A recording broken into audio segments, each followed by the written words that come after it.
So now on the Innovation Show, it's a great honor to welcome Phillip Matthews, high performance, growth, and leadership coach. Welcome to the show, Phillip.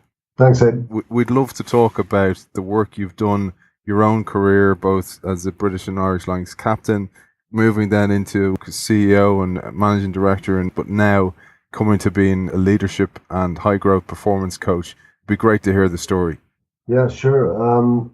I guess it goes back to leaving college, Aidan, and with a PhD in zoology, and then just getting my first job as a sales rep in a pharmaceutical company, jumping into a car with a map, and off I go. And I think every 3 or 4 years, 5 years, has been a regular cycle of change and doing something, quite radically different.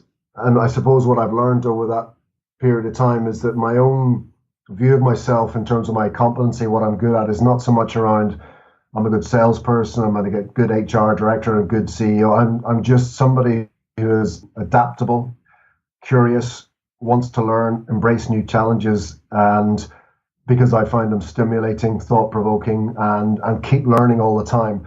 A new challenge for me has to be about learning. I finished a role there 6 months ago as a CEO, and I've turned down other CEO opportunities because I've been there, done that, and I want to do something that's different and making a real impact on a personal level.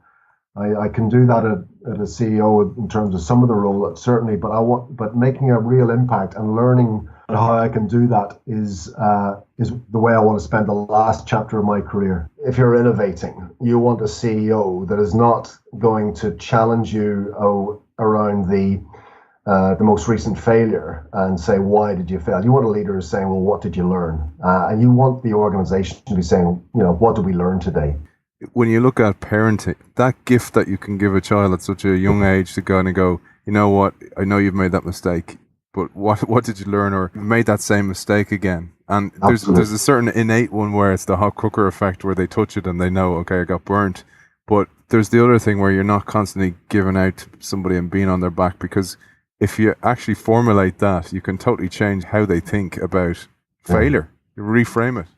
Absolutely. And by praising kids for success and failure, by praising intelligence and, praising athletic ability, praising finite things like you're very smart, or you did that really quickly, or, you're really intelligent, or you're very good at drawing, as opposed to, gosh, you put so much effort into that. You tried really hard and you didn't falter when it became difficult. I'm really proud of what you must have learned there. It can have a profound effect, because kids, when they hear praise from a parent, which they're constantly looking for, when they hear praise from a parent for success or a good score in an exam, a finite thing, they then begin to feel that, okay, if I did well in that exam, so I better do well in all my exams. Or therein lies anxiety around their talent, their fixed talent, as opposed to a parent that recognizes the learning and praises the child for the learning, and learning is fun. Well, that's a completely different perspective, and it has profound implications for the way young kids grow and develop and learn, as opposed to, in a fixed mindset, how young kids then become anxious about repeating that success again. And I think therein you can see how a mindset is nurtured, and therefore how an organizational culture needs to respond and encourage learning in the face of failure. And that's not to say it's not challenging, but the language has got to be around, what did we learn today? What did we learn from that? And praising the effort, but knowing that success will come out of that. People might wonder, what's the link between innovation and leadership, but they're the exact same thing. Innovation is leadership, because that piece you talked about, trialed experiments or planned experiments or planned failures, we're going to fail with this. But as long as we learn, then we can improve the second time around. And that's what innovation is. And, Edison talks about, I haven't failed, I've found 10,000 ways that doesn't work. And it's that, bringing that into business. But the problem, Phillip, certainly I've seen, and I'd love to know get your knowledge on this, is how do you get that mindset beyond the IT department or beyond the digital department who have always worked this way or have always tried to work this way into the DNA of a company. How do you build that in? And I know your work with CEOs, you get that in at that stage, but how does it trickle down and back upwards throughout an organization?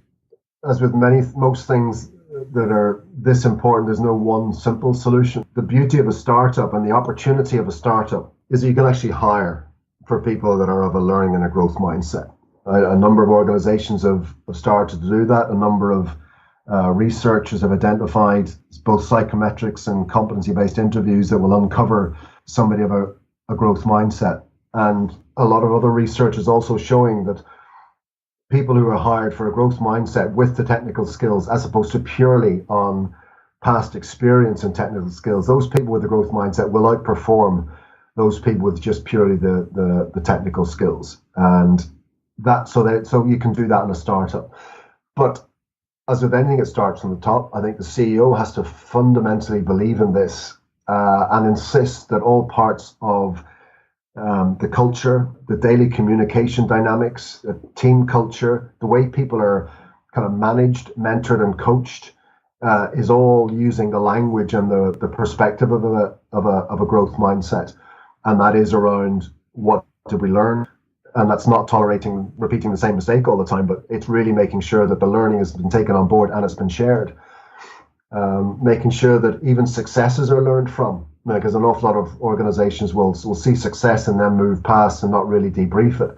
Successes and failures need to be debriefed and information shared. But I firmly believe that a passionate CEO at the very top who really gets it and whose every interaction effuses and role models growth and learning and is comfortable to admit when they're learning as well. It goes right the way to that. That CEO is totally transparent and is comfortable to show that they're learning and they're not always getting it right. That's the way to do it. It's interesting you mentioned that, Philip, and you mentioned neuroplasticity. We had Professor Susan Greenfield on the show last week, who's a celebrated brain scientist, and she was talking about this, even in science, that people are measured on the success of their experiments, etc. So therefore, they choose easy experiments. But the problem with all that is, like you've talked about in your talks before, is you're not stretching yourself. And no. A, you don't learn anything that way, but B, actually you don't stretch your neural pathways in your brain enough, so you can't create neural pathways which are connections within your brain. So there's no growth there. And you mentioned about hiring for the growth mindset. What characteristics are you looking for from those people? You're looking for people who are very open about their mistakes. I think that the value of somebody who has made mistakes can't be overestimated, because we were talking a little bit before we came on air, Aidan, about our own kind of lives, and I was telling you that I value people who have really come through and had to work really hard at stuff, because they can actually impart knowledge of that process to other people versus people who have a natural innate talent. Because what can they impart? Because they're not really sure what that talent is, because it's natural. They know they can do things, but they're not really aware of how they've had to learn that. So therefore, for me, the people who have actually had to learn things, had to change, they are the valuable people. And those people that are also had to do it, but are also very open and very comfortable admitting it. There's that self-effacing show of humility is hugely important and valuable in a leader to establish a culture, but it's so valuable in all of your people as well. Admitting and not being defensive about your mistakes, but admitting them and then being able to say, and that's what I learned from this. That is what this is all about. Because if people are learning, then if everybody in the organization is learning, then the organization itself can't but progress. And assume you've got a good business model, then success as well. But if everybody is learning, that's surely got to lift an organization. And you mentioned that openness as well, because obviously what comes with that openness is a lack of politics and all those kind of old world Yeah, mechanics that absolutely. existed in companies, because nobody's hiding anything, because nobody's That's right. afraid of failure.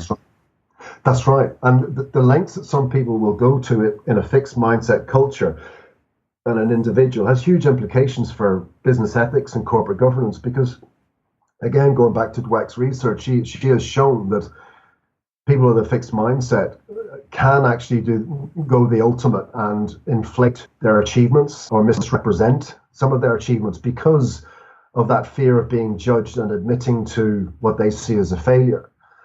So it has huge implications. And I think it's becoming more and more now about, in some respects, a survival skill for the 21st century. But I think, to be honest, I can't see fixed mindset culture companies succeeding in a commercial, competitive, globalized world. I think only growth mindset companies are going to be able to survive unless they're monopolistic and heavily protected.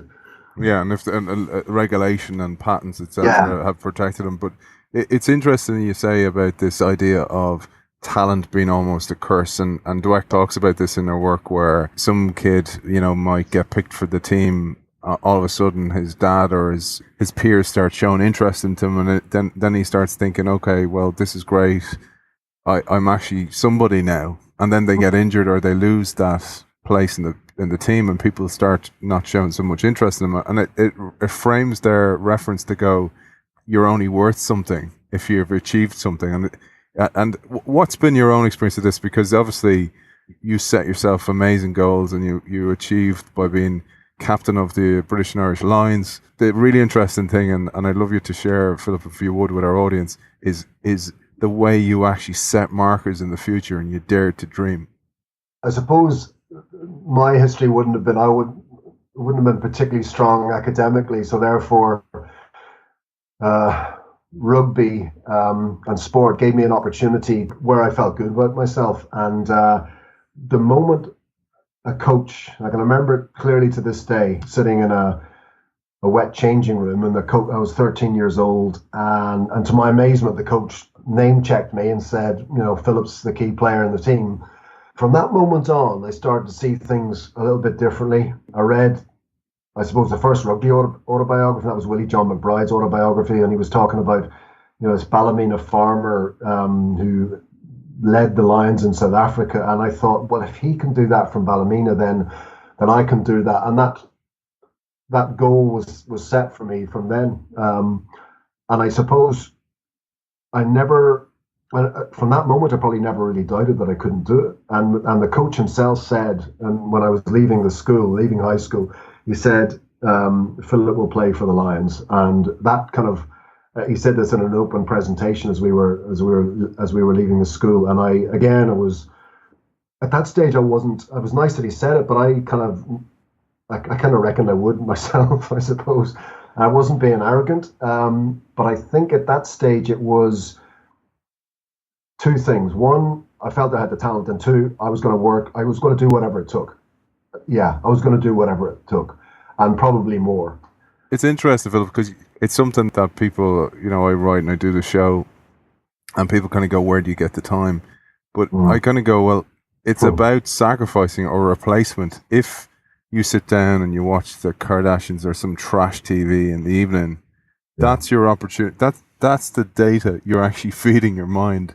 And Absolutely. You will synthesize that. No matter what you want, if you want to or not, you will synthesize that into your life some way. And if you change the data that's going in like you did there, so you started feeding your mind with Willie John McBride autobiography. What age were you at that stage? Would have been 13. Yeah, That's 13. incredible. Like I just find it's incredible to be planting those seeds with that data at that age, and then having the reinforcement of a mentor to actually go and believe in you. But you planted the original seed, and I think, and I know you've discovered Carol Dweck's work like we all have in the last few years since the book has been released. But you initially had that growth mindset, whether you had a framework around it or not, and you built a career on it, because you talked as well about those skills that you pick up being transferable. You've picked those skills up and transferred them into huge success across your whole career. As we were again talking about, it's not talking earlier on before we came on, it's not come easily. I think what I do find, and I was speaking to, there's another sports coach and performance coach, guy called Enda McNulty and we were talking about that period, and you'll identify this with this, Aidan, that period in training when it starts to hurt. And, I think people who are driven and focused actually enjoy that hurt, because they know that the guys that don't enjoy that and slow down are the guys that you're moving ahead of. And it's in that zone where it hurts, that you're becoming stronger. And I've kind of thought about that quite a lot in terms of business as well, because I've been through, really challenging stuff in business, but it's only in those challenging times that you really grow, and that you increase your capacity to hold challenging stuff. And I've learned so much from that, and I do so much differently because I've made so many mistakes along the way. But those mistakes are, the bigger the mistake, the more the learning is. You never forget those learnings when it's been at its toughest, and that's like the training thing. When you're in that pain zone, I used to love that pain zone, and it used to almost, I want to hit the zone and say, I'm going to push harder now because I just love being in this particular part of it. I don't like the preamble getting up to, where it gets hurt, but I want to get to the hurt bit quicker, because that's when you get stronger. So I think that's something I see a parallel with in any form of intense learning, i.e. outside your comfort zone. This is tough because you're asking yourself and your brain to do or to think in a very different way, and the brain is having to reconfigure, and it's having to grow new pathways, and that's difficult. And after a while, it becomes a hell of a lot easier, but you're never going to get there if you stay within that comfort zone. Before the show, we were talking about this as well, about the journey is the growth.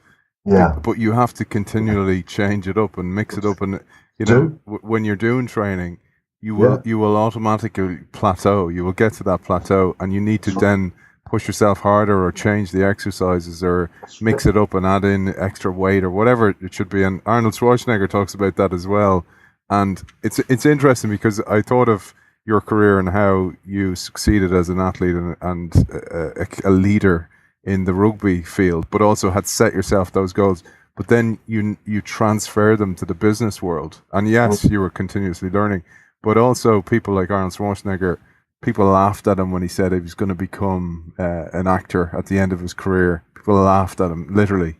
Again, when he was saying I'm going to be governor of LA, people laughed at him. But if you take that framework of the mindset, and you've done this as well, and I'd say unbeknownst to yourself, obviously, that you just went and go, okay, well, I'm going to take the ingredients I have and I'm going to apply them to a different trade.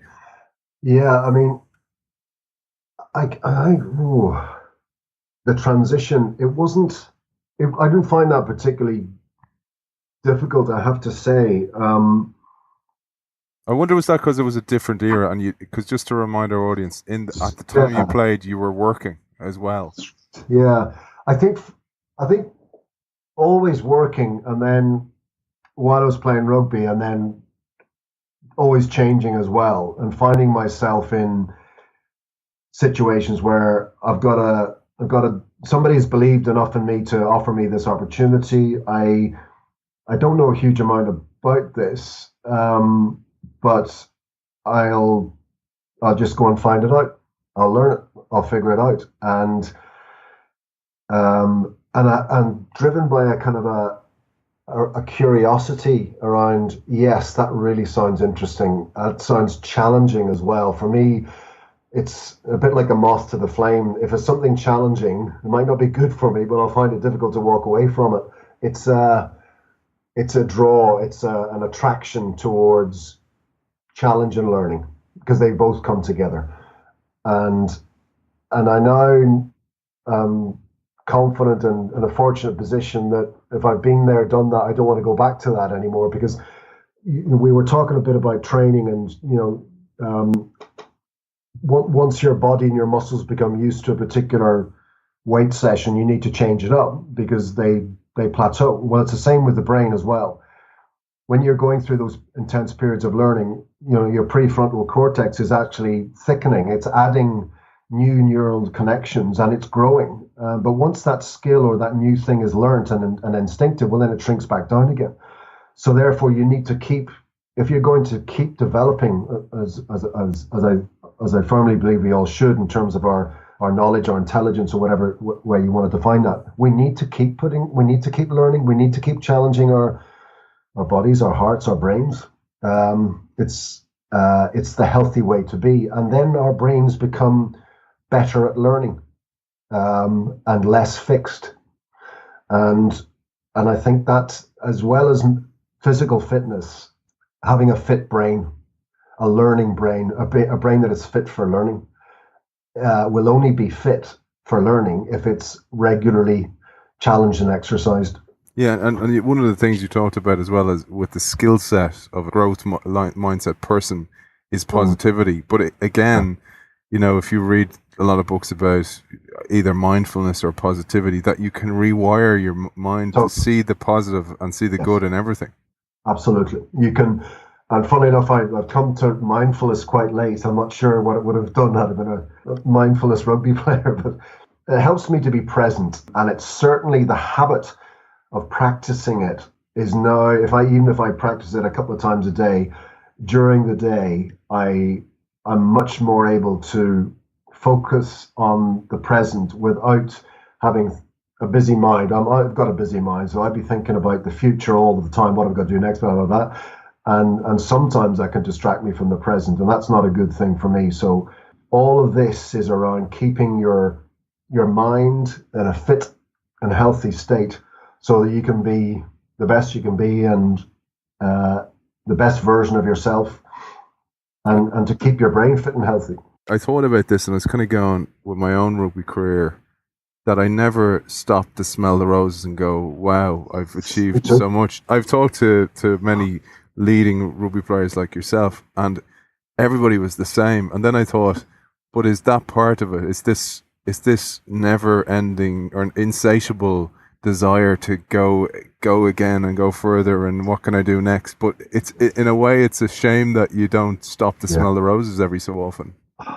100% agree with you there, and I think that there is a balance to be struck there, because sometimes that anxiety around keeping your place and keeping where on the team drives you to do things that other people aren't prepared to do. So you can almost look at that paranoia in its extreme. You can almost look at that that paranoia as a positive driving force. But paranoia is not a positive driving force, and there's a better place to be, and I think a more enlightened place to be, and that is one of self-efficacy, confidence. It's not complacency. Enjoying the present, enjoying the moment, as you said, and suspending anxiety around the future for the future, which is where it should be. It shouldn't be in the present, and knowing the work that you're doing is going to keep you there. So I failed to reach that in my rugby career. I noticed probably most recently retired famous rugby player Paul O'Connell, in his book, he talks a little bit about this as well. And that kind of anxious driving force, he does attribute to actually having driven him to where he got and keeping him there, to try harder, to train harder, all of that. So it's quite a big thing for people to drop. And I haven't spoken to too many sports people yet, but maybe this will emerge, who have got that balance absolutely 100% right. Yeah, but I know it exists. Yeah, and it's interesting you mentioned Paul O'Connell, because a lot of people assume rugby players will be fine when they finish, and a lot of the more naturally talented ones, going back to a point you made earlier, aren't, because they haven't learned the habits or practiced their growth mindset throughout the rugby career, which can be applied to anything if you have it. They haven't actually had to use it because they were so talented. And this goes back to what Carol Dweck talks about, the curse of the talented person, whether she's a great athlete or tennis player or it's a great rugby player, no matter what, it can be a curse afterwards. Because one thing is they might feel, what if there's a regret there, that what if I did train and what it could have been? But B, they then struggle in the real world because the real world demands a whole new type of skill sets. But if you have the growth mindset, that is the skill set. That's right. That's right.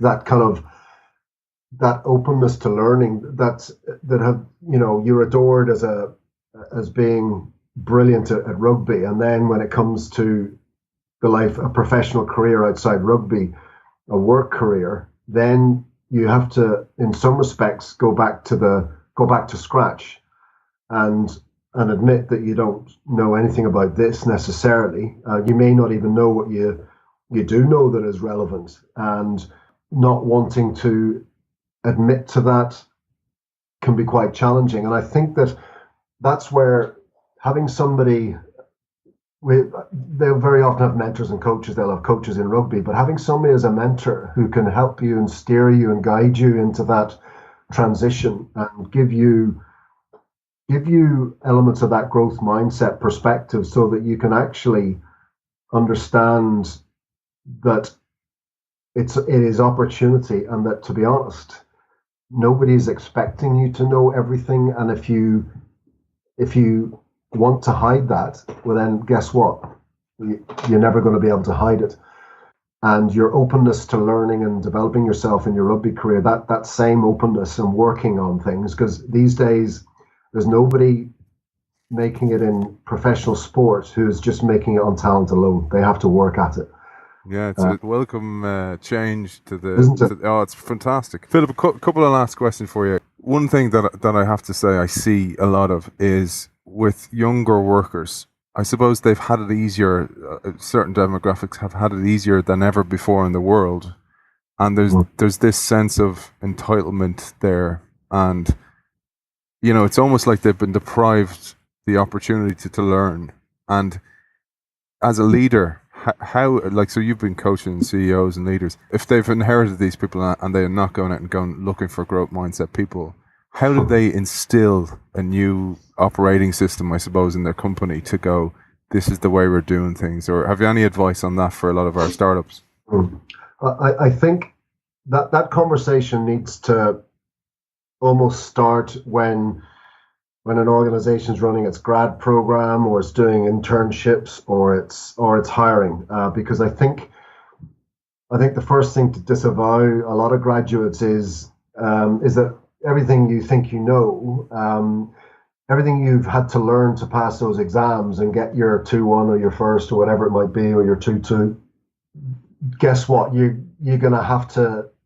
The learning hasn't stopped yet, and you know what? You're going to actually have to learn some very different things. It's going to be less about your ability to repeat knowledge in dissertations, essays, projects, whatever. It's going to be more about how you work with other people, your communication skills, your curiosity, your thirst for learning, your confidence to learn, your application, your determination. So a lot of things that, quite frankly, university and primary, secondary school are not yet teaching. So we just want you to know that, and we're going to help you to do that. But when you're going through this very different learning, it's going to be tough, because in the same way that picking up a new subject at school was difficult at the start until you began to figure it out. This is going to be very different, and it's going to be tough. Are you up for that? Because everybody in our company so far has had to do that. And the people that make it to manager and to supervisor and direct, they're the ones that are really good at learning this stuff. And that's I'd be saying that and reinforcing that at every possible opportunity. What I do like about this generation is that they are, they're a little bit more focused, many of them, in terms of what they want to do. They're more socially aware, and they have probably a desire to do good and to help. They're a little bit more discerning when it comes to the type of company what they want to join, and therefore I think it's really important that companies really flag that they flag their culture, that becomes loud and discernible in all of their messaging, so that they attract the type of people they want to attract. So if they're a learning growth mindset company, they need to be singing that from the rooftops.